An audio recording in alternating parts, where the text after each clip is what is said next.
Η αγάπη μας για τη χειακή γη και η επιθυμία μας για την προστασία της φύσης μας οδήγησε στην προσπάθεια να αναδασώσουμε μια περιοχή του νησιού μας.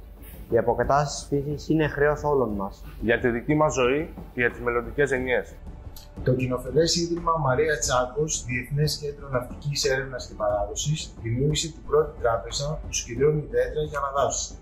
Η πρώτη πράσινη τράπεζα λοιπόν είναι γεγονός. Μια τράπεζα δέντρων η οποία θα τροφοδοτείται καθημερινά και καθ' όλη τη διάρκεια του έτους με δωρεές ποσών, που θα χρησιμοποιούνται αποκλειστικά για την αγορά δέντρων. Στόχος μας, η δημιουργία μιας δεξαμενής δεντριλίων που θα φυτεύονται στην περιοχή του Κορακάρη στη Χίο. Μπορείς και εσύ να μας βοηθήσεις να πρασινίσουμε τη Χίο μας. Πώς? Βήμα 1.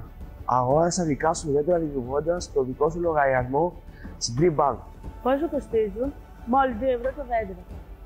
Βήμα 2. Ολοκληρώνοντας τη φόρμα, εμφανίζονται τα στοιχεία του λογαριασμού της τράπεζας, στον οποίο καταθέτεις το ποσό που έχεις επιλέξει και ολοκληρώνεις τη δωρεά σου. Μην ξεχάσεις στην αιτιολογία να βάλεις τη λέξη δωρεά και το ονοματεπώνυμό σου. Βήμα 3. Εντός 48 ώρων θα λάβεις επικοινωνικό email με την ευχαριστήρια κάρτα. Βήμα 4. Λαμβάνεις ενημερώσεις και μας στο email σου για προγραμματισμένες επιτεύξεις στην περιοχή. Εκεί θα μπορείς να συμμετέχεις ο ίδιος ή με τους φίλους σου, την οικογένειά σου ή τους συνεργάτες σου, φυτεύοντας είτε τα δικά σου δέντρα είτε όσων έχουν ήδη αγοράσει. Έτσι, θα συμβάλλουμε σημαντικά στο πρασίνισμα της περιοχής, θωρακίζοντας παράλληλα τους οικισμούς αλλά και το ίδιο το νέο δάσος από μελλοντικές πυρκαγιές. Η όλη δράση είναι αφιερωμένη στη μνήμη της ιατρού Ειρήνη Σαρόγλου Τσάκου. Γιατί στον Κορακάρη. Η περιοχή του Κορακάρη αποτελεί το πιο κοντινό δασικό πυρήνα στην πόλη της Χίου.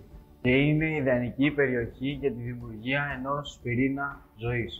Σκοπός μας είναι η δημιουργία και η προώθηση ενός επιτυχημένου παραδείγματος αναδάσωσης, το οποίο θα αποτελέσει μοντέλο αναδάσωσης προς υιοθέτηση και σε άλλες περιπτώσεις. Μετά τη δωρεά ΤΗ, η αναδάσωση είναι μια διαδικασία που χρειάζεται χρόνο. Ξεκινάει με τη σποροσυλλογή, αλλά δεν τελειώνει με τη φύτευση των δέντρων. Με τη σταθερή σου υποστήριξη μας βοηθάς όχι μόνο στη δεντροφύτευση, αλλά και στα επόμενα καθοριστικά στάδια όπως το πότισμα και τη συντήρηση των δέντρων. Και μην ξεχάσεις, ψάχνεις ένα πρωτότυπο δώρο, πάρε ένα δέντρο. Δώρισε συμβολικά στα αγαπημένα σου πρόσωπα το δικό τους δέντρο, συμβάλλοντας στην προσπάθειά μας να κρατήσουμε τα δάση μας ζωντανά. Είναι η τέλεια λύση για δώρα, καθώς μπορούμε να στείλουμε άμεσα την προσωποποιημένη ευχαριστήρια κάρτα με το μήνυμά σου στο email που θα μας υποδείξεις. Για οποιαδήποτε πληροφορία, μην διστάσεις να επικοινωνήσεις μαζί μας στα στοιχεία που θα βρεις στο website μας, στη σελίδα μας στο Facebook και στο Instagram. Η πρώτη πράσινη τράπεζα είναι γεγονός. Ανήκει σε όλους μας και η μεγαλύτερη πρόκληση είναι να ξανακάνουμε τη Χίο πράσινη.